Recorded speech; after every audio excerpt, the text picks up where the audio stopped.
Hello students, how are you? Today's topic is electric field intensity due to spherical cell using Gauss theorem.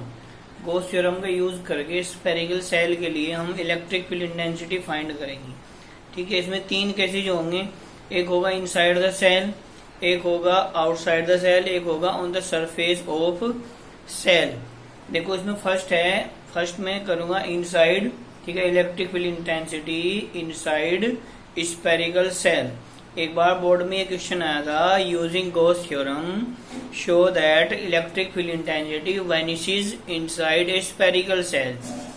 Bye using Gauss theorem prove that electric field intensity vanishes inside a spherical shell. Vanishes का मतलब गायब, कि cell के अंदर जो electric field intensity होती है वो गायब हो जाती है, यानी कि वहां पे कोई इलेक्ट्रिक फील्ड इंटेंसिटी या इलेक्ट्रिक फील्ड उसके अंदर नहीं होती। ये प्रूव करेंगे हम गॉस थ्योरम से। ठीक है, तो जैसे ये एक स्फेरिकल सेल बनाया हुआ है। ठीक है, consider a spherical shell of radius capital R. Consider a spherical shell of radius capital R having surface charge density sigma coulomb per metre square. इसकी सरफेस चार्ज डेंसिटी है। ठीक है, let we calculate electric field intensity inside the spherical shell at distance small R from the centre. Centre से small R distance पे हमें, ये small R distance है, इस पॉइंट पे इलेक्ट्रिक फील्ड इंटेंसिटी फाइंड करनी है, ये वाला जो पॉइंट है। ठीक है, अब देखो आर डिस्टेंस पे ये जितने भी पॉइंट होंगे इन सभी में इलेक्ट्रिक फील्ड इंटेंसिटी अगर होगी तो सेम होगी। क्यों? क्योंकि ये सेम डिस्टेंस पे है। ठीक है, तो by the symmetry draw a spherical Gaussian surface of radius small R. जहां पे हमें इलेक्ट्रिक फील्ड इंटेंसिटी फाइंड करनी है जितने डिस्टेंस पे, उसके लिए हम गॉसियन सरफेस ड्रॉ करेंगे। ठीक है, by the symmetry draw spherical Gaussian surface of radius small R. ये हमने गॉसियन सरफेस ड्रॉ कर लिया। ठीक है, अब इस पे हम एरिया एलिमेंट लेंगे। अब देखो ये जो हमारा ये पॉजिटिव है, पॉजिटिव की वजह से जो इलेक्ट्रिक फील्ड लाइंस होंगी किधर होंगी? अवे होंगी। सपोज करो ये एक पॉइंट है, हर एक पॉइंट पे परपेंडिकुलर बाहर की तरफ होंगी। ये हमारा एक एरिया एलिमेंट है। ठीक है, तो जो एरिया वेक्टर होगा वो परपेंडिकुलर होगा डी ए वेक्टर। इतने का अगर एरिया डी ए है तो ये डी ए वेक्टर हो जाएगा, और ये ई वेक्टर, ये आउटवर्ड होंगे दोनों के दोनों।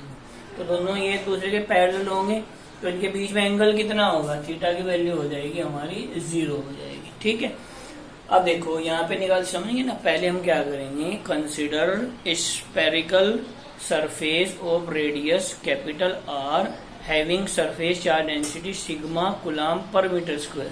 ये एक स्फीयर है। ठीक है, इस पे surface charge density sigma coulomb per metre square है। ठीक है, to calculate electric field intensity inside spherical shell at distance small R. ठीक है, by the symmetry draw a spherical Gaussian surface of radius small R का। ये हम Gaussian surface draw, देखो Gauss law हम तभी अप्लाई कर सकते हैं जब हमारे पास कोई गॉसियन सरफेस होगा। तो ये हो जाएगा, तो इलेक्ट्रिक फील्ड ये हो जाएगा electric total electric flux through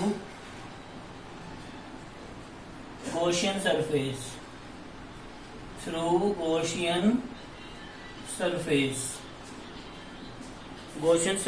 पे हम गॉस लॉ अप्लाई करेंगे। ठीक है, ये ध्यान रखना, अगर गॉसियन सरफेस नहीं होगा तो हम गॉस लॉ अप्लाई नहीं कर सकते हैं। तो ये आ जाएगा phi is equal to E D A cos 0। ये इलेक्ट्रिक फ्लक्स, ये इतने का, ये जो इतना हमारा एरिया एलिमेंट है, ये इसका फ्लक्स होगा ई डी ए कोस 0। और पूरे का हम निकाल लेंगे गॉसियन सरफेस का, तो उसका इंटीग्रेशन कर देंगे, क्योंकि इस तरह के इस पे बहुत सारे एलिमेंट होंगे, सबको प्लस कर देंगे तो वो उसका इंटीग्रेशन हो जाएगा। तो ये आ जाएगा phi is equal to E D A. ठीक है, ई डी ए आ जाएगा। अब देखो ये किसका फ्लक्स है? गॉसियन सरफेस का। किसका फ्लक्स है?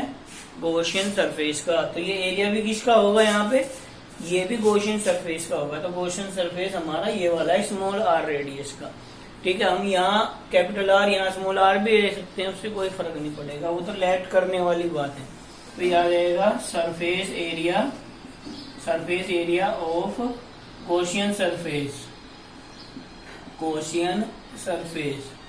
ठीक है। तो ये कितना आ जाएगा 4 पाई आर स्क्वायर आ जाएगा। तो ई आ जाएगा 5 equal to E multiply 4 pi are square, ये हमारा आ जाएगा इक्वेशन फर्स्ट आ जाएगा, ठीक है।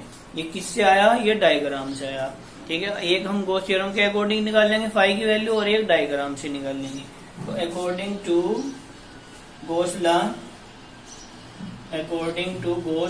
तो फाई इज इक्वल टू आ जाएगा क्यू अपॉन एप्सिलॉन नॉट। अब देखो ये जो हमारा सेल है इसके सरफेस पे चार्ज है, इसके अंदर वाले रीजन में इसमें कोई चार्ज नहीं है, तो inside the spherical shell Q की वैल्यू 0 है। इनसाइड स्फेरिकल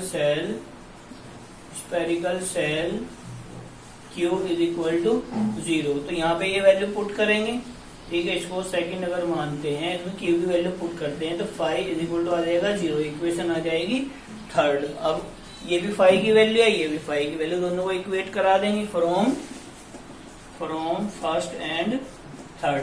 तो E multiply 4 pi are square equal to 0, तो ई इज इक्वल टू कितना आ जाएगा 0 हो जाएगा। तो मेन बात इसमें समझने वाली आई है कि जो स्पेरिकल सेल है उसके अंदर कोई चार्ज नहीं है। स्पेरिकल सेल को अगर हम चार्ज देंगे तो उसके सरफेस पे डिस्ट्रीब्यूट होगा। इसे बॉल नहीं होती, बॉल कोस्को वाली बॉल होती है, अंदर से जो खाली होगी उसको स्पेरिकल सेल बोलते हैं, ठीक है। अब सेकंड है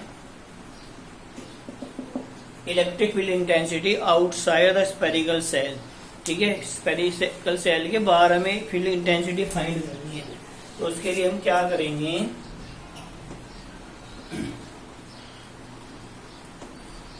देखो ये जो हमारा ये गॉसियन सरफेस है, अब ये बाहर हो जाएगा, ठीक है। ये इतना हमारा सेम है, इतना सेम है, ठीक है। Consider a spherical shell of radius capital R, consider a spherical shell of radius capital R having surface charge density sigma coulomb per metre square. Let we wish to calculate electric field intensity at distance small R outside the spherical shell. पहले क्या था, inside the spherical cell था, अब क्या है outside the spherical shell R distance पे, यहाँ पे, ठीक है। तो जितनी यहाँ पे होगी आर डिस्टेंस पे, फिर उतनी यहाँ पे होगी, उतनी यहाँ पे, उतनी यहाँ पे। तो आर डिस्टेंस पे जितने भी पॉइंट होंगे उन सब पे जो इलेक्ट्रिक फील्ड इंटेंसिटी होगी वो क्या होगी, सेम होगी। तो ये हमारा गॉसियन सरफेस बन जाएगा ये वाला। अब ये आर डिस्टेंस यहाँ से ये वाला स्मॉल आर डिस्टेंस आउटसाइड है, ठीक है। तो यहाँ पे एक एरिया एलिमेंट वैसे ही ले लेंगे डी ए, ये एरिया एलिमेंट, तो ये ई आउटसाइड होगी परपेंडिकुलर, और डी ए वेक्टर ये भी आउटसाइड होगा डी ए, ठीक है। ये भी दोनों पैरेलल हैं, तो इनके बीच का एंगल कितना हो जाएगा 0 हो जाएगा, थीटा इज इक्वल टू 0। तो ये वाला पोर्शन इसमें सेम होगा, ठीक है। इलेक्ट्रिक फील्ड टोटल फ्लक्स ये यहाँ से यहाँ तक फाई इज इक्वल टू ये आ जाएगा ई मल्टीप्लाई 4 पाई आर स्क्वायर, ये हमारा फर्स्ट है। इसमें भी हमारा ये किसका फ्लक्स है, गॉसियन सरफेस का, ठीक है। तो ये एरिया भी किसका होगा, गॉसियन सरफेस का। तो गॉसियन सरफेस कौन सा है, ये वाला, ये गॉसियन सरफेस नहीं है, ये स्फेरिकल सेल है। हमें इसमें जो फाई में जो एरिया रखना है वो गॉसियन सरफेस का रखना है, तो गॉसियन सरफेस ये वाला है हमारा। तो इसका एरिया कितना हो जाएगा 4 पाई आर स्क्वायर। अब इसमें अकॉर्डिंग टू गॉस लॉ तो ये आ जाएगा phi is equal to Q upon epsilon nought, ये हमारी इक्वेशन सेकंड आ जाएगी। अब देखो हमें क्यू की वैल्यू तो नहीं पता है, इसमें हमें चार्ज नहीं पता है, हमें सरफेस चार्ज डेंसिटी गिवन है सिग्मा। तो सिग्मा के टर्म में हम क्यू की वैल्यू फाइंड कर लेंगे। तो सिग्मा क्या होता है, sigma surface charge density, charge per unit area. अब देखो यहाँ पे ये मेन बात है समझने वाली, चार्ज पर यूनिट एरिया। किसका एरिया, जिसको चार्ज दिया है, इसको चार्ज नहीं दिया हमने, चार्ज किसको दिया है, इसको। तो चार्ज पर यूनिट एरिया। तो एरिया किसका रखेंगे, यहाँ पे कंफ्यूजन हो जाता है कि कौन से का एरिया है, तो जिसके पास चार्ज है उसी का एरिया पुट करेंगे। तो ये हमारा चार्ज इस स्फीयर के पास है, ये जो स्फेरिकल सेल है इसकी रेडियस है कैपिटल आर, तो इसका एरिया कितना हो जाएगा 4πr²। तो यहाँ पे 4πr² आएगा। और यहाँ पे एरिया किसका आएगा, गॉसियन सरफेस का। यहाँ पे एरिया किसके आएगा, स्फेरिकल सेल का। ये दोनों ये कंफ्यूजन है, इधर उधर कर देते हैं इसको बच्चे, ठीक है। रेडियस जैसे हम कंसीडर करेंगे, अगर इसको हम स्मॉल आर करेंगे तो यहाँ स्मॉल आर रख देंगे, इसको कैपिटल आर कंसीडर करेंगे यहाँ कैपिटल आर रख देंगे, उससे कोई फर्क नहीं पड़ेगा। तो यहाँ से क्यू की वैल्यू आ जाएगी, Q is equal to sigma multiply 4πr²। Q की वैल्यू इक्वेशन सेकंड में पुट कर देंगे, putting the value of Q in equation second, ठीक है। स्क्रीनशॉट लेना चाहते हो स्क्रीनशॉट ले लो इसका, ठीक है। तो ये हम क्यू की वैल्यू सेकंड में पुट करेंगे, तो ये आ जाएगा हमारा फाई इज इक्वल टू, ये आ जाएगा sigma into 4πr² upon epsilon. ये इक्वेशन थर्ड आ जाएगी हमारी, क्यू की वैल्यू यहाँ पुट कर देंगे तो इक्वेशन थर्ड आ जाएगी। अब देखो ये और इन दोनों को इक्वेट करा देंगे फर्स्ट को, और ये भी फाई की वैल्यू है, ये भी फाई की वैल्यू है, तो इसको इक्वेट करा देंगे फ्रॉम फर्स्ट एंड थर्ड।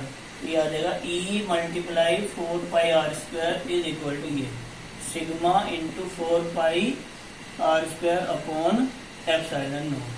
तो 4π से 4π कैंसिल हो जाएगा, तो E इज इक्वल टू आ जाएगा sigma upon epsilon not r² upon r²। देखो कैपिटल R इसमें कांस्टेंट है, कैपिटल R इसमें कांस्टेंट है, तो यहाँ पे हम ये आ जाएगा हमारा E inversely proportional to r² आ जाएगा, E inversely proportional to r² आ जाएगा, यानी कि R जैसे इंक्रीज होगा E डिक्रीज हो जाएगा हमारा, ठीक है।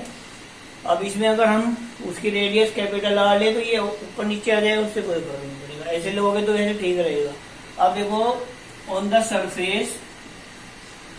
Surface of spherical shell capital R is equal to small r हो जाएगा, इसमें capital R is equal to small r put कर देंगे, तो ये आ जाएगा E is equal to sigma upon epsilon not r² upon r²। तो ये मैक्सिमम वैल्यू हो जाएगी, ठीक है। इसका ग्राफ भी आ जाता है बनाने को, draw the variation of E for spherical shell.